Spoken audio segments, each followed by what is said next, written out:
है आपका। आप देख रहे हैं हमारा खास शो विशुद्ध राजनीति। मैं हूं आपके साथ गुलविश। इस शो के जरिए बिना लाग लपेट एकदम निष्पक्ष रहकर हम आपको रूबरू कराएंगे राजनीति की हर छोटी बड़ी खबर से।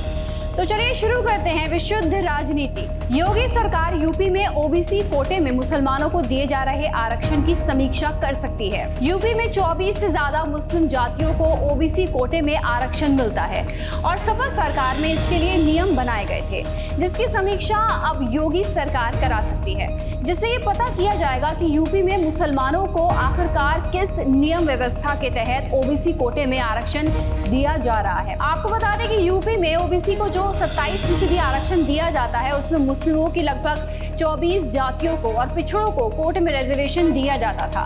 ऐसे में इस बात की जांच की जाएगी कि यह आरक्षण क्यों और कैसे दिया जाता था।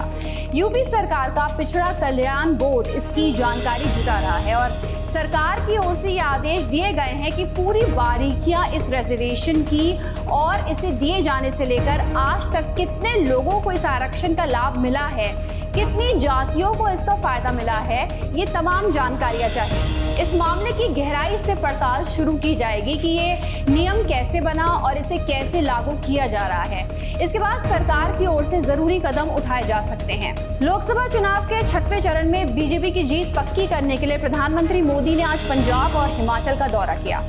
वहीं कल 25 मई को 6वें चरण की वोटिंग होगी, जिसको लेकर तैयारियां भी तेज हो गई हैं। सबसे पहले पीएम मोदी ने हिमाचल के सिरमौर जिले के नाहन में चुनावी रैली की। यहां पर पीएम मोदी ने शिमला लोकसभा सीट से भाजपा प्रत्याशी सुरेश कश्यप के लिए वोट मांगे। अपने भाषण के दौरान पीएम मोदी ने जमकर कांग्रेस पर निशाना साधा। पीएम ने सुक्खू सरकार पर भी जमकर हमला बोला। जब एक कमजोर सरकार देश में हुआ करती थी, उस समय पाकिस्तान हमारे सिर पर चढ़ करके नाचता था।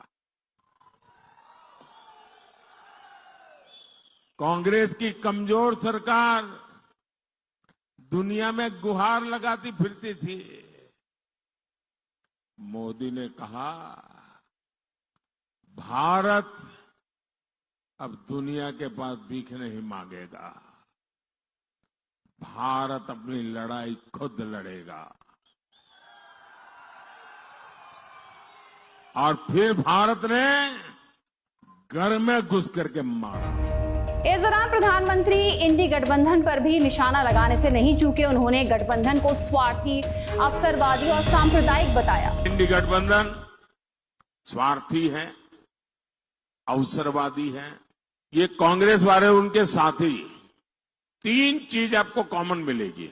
एक, ये गौर सांप्रदायिक है। दूसरा, गौर जातिवादी है। और तीसरा, गौर परिवारवादी है। आपको ये 3 चीजें हर एक में कॉमन मिलेगी।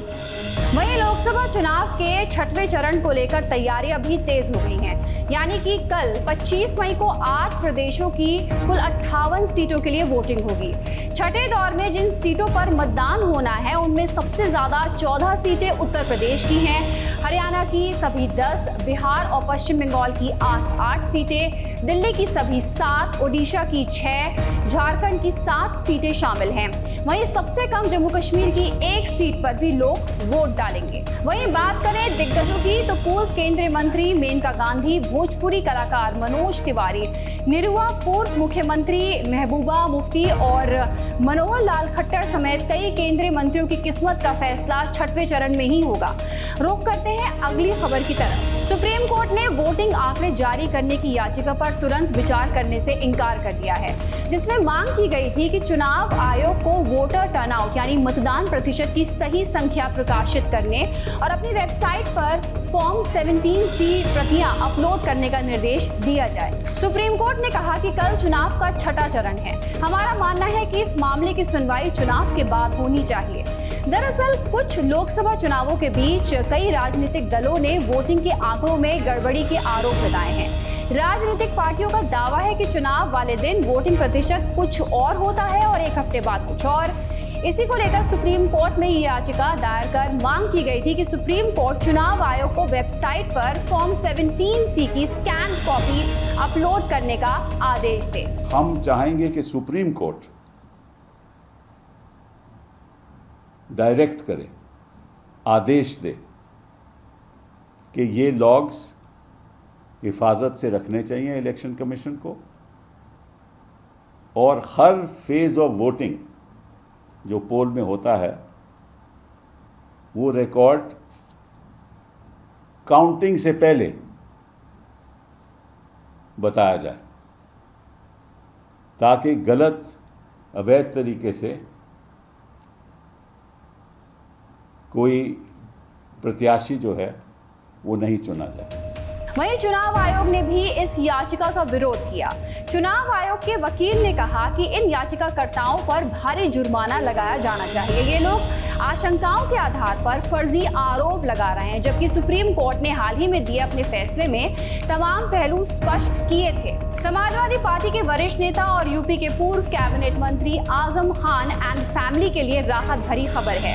इलाहाबाद हाई कोर्ट ने आजम खान को मिली 7 साल की सजा पर रोक लगा दी है। अदालत के फैसले के बाद आजम खान की पत्नी और बेटे को जमानत मिल गई है, यानी दोनों अब जेल से बाहर आ पाएंगे। कोर्ट ने आजम की पत्नी तंजीम फातिमा और बेटे अब्दुल्ला आजम की सजाओं पर रोक नहीं लगाई है। आजम की पत्नी और बेटे की सजा पर रोक लगाने वाली अर्जियों को मंजूर नहीं किया। हालांकि कोर्ट ने आजम खान की पत्नी तंजीम फातिमा और बेटे अब्दुल्ला आजम तीनों की जमानत मंजूर कर ली है। आपको बता दें कि आजम के बेटे अब्दुल्ला आजम के 2 बर्थ सर्टिफिकेट बनवाए जाने और उनका दुरुपयोग किए जाने के मामले में रामपुर की स्पेशल कोर्ट से 7 साल की सजा मिली थी। मामला जो थानागंज में दर्ज हुआ था बर्थ सर्टिफिकेट को लेकर, क्राइम नंबर 4/2019, इस मामले में माननीय उच्च न्यायालय इलाहाबाद में रिवीजन फाइल किया गया था। उसमें रिवीजन में बेल पर बहस हुई थी तीनों की, डॉक्टर तंजीम फातिमा, अब्दुल्ला आजम खान साहब और मोहम्मद आजम खान साहब। 14 तारीख को बहस हुई थी, फैसला सुरक्षित रख लिया गया था। आज बेल का ऑर्डर आया है, जिसमें तीनों को बेल मिली है और मोहम्मद आजम खान साहब की सजा पर भी स्टे हुआ। बीजेपी विधायक आकाश सक्सेना की शिकायत पर पुलिस ने केस किया था, फिर अदालत से सजा हुई थी, जिसे आजम खान की पत्नी और बेटे ने इलाहाबाद हाईकोर्ट में चुनौती दी थी। पश्चिम बंगाल की मुख्यमंत्री ममता बनर्जी की तृणमूल कांग्रेस के खिलाफ बीजेपी के विज्ञापन पर कलकत्ता हाईकोर्ट ने रोक लगा दी है। वहीं अब इसको लेकर पश्चिम बंगाल बीजेपी ने सुप्रीम कोर्ट का दरवाजा खटखटाया है। दरअसल हाल ही में लोकसभा चुनाव के बीच कलकत्ता हाईकोर्ट ने बीजेपी को झटका देते हुए टीएमसी के खिलाफ विज्ञापन पर 4 जून तक रोक लगा दी थी। वहीं कोलकाता हाईकोर्ट ने आदेश पर रोक लगाने से भी इनकार कर दिया, जिसमें बीजेपी को आदर्श आचार संहिता का उल्लंघन करने वाला कोई भी विज्ञापन प्रकाशित नहीं करने का आदेश दिया गया था, जिस पर बीजेपी ने सुप्रीम कोर्ट में कहा कि कलकत्ता हाईकोर्ट ने बिना हमारा पक्ष सुने एक तरफा आदेश दिया है। ऐसे में लोकसभा चुनाव के मद्देनजर मामले में तुरंत सुनवाई होनी चाहिए। टीएमसी ने दावा किया है कि बीजेपी ने अपने विज्ञापन में पार्टी और कार्यकर्ताओं के खिलाफ झूठे आरोप लगाए हैं। वहीं सुप्रीम कोर्ट ने मामले में अब 27 मई को सुनवाई की तारीख दी है। ये थी विशुद्ध राजनीति में आज की सभी बड़ी राजनीतिक खबरें। ऐसी खबरों के साथ फिर हाजिर होंगे सोमवार को। तब तक के लिए दीजिए इजाजत और हमें सब्सक्राइब करना मत भूलिएगा। नमस्कार। श्रेष्ठ भारत पर खबरों से जुड़े रहने के लिए चैनल को सब्सक्राइब और लाइक करें, बेल आइकन दबाएं और देखते रहें श्रेष्ठ भारत।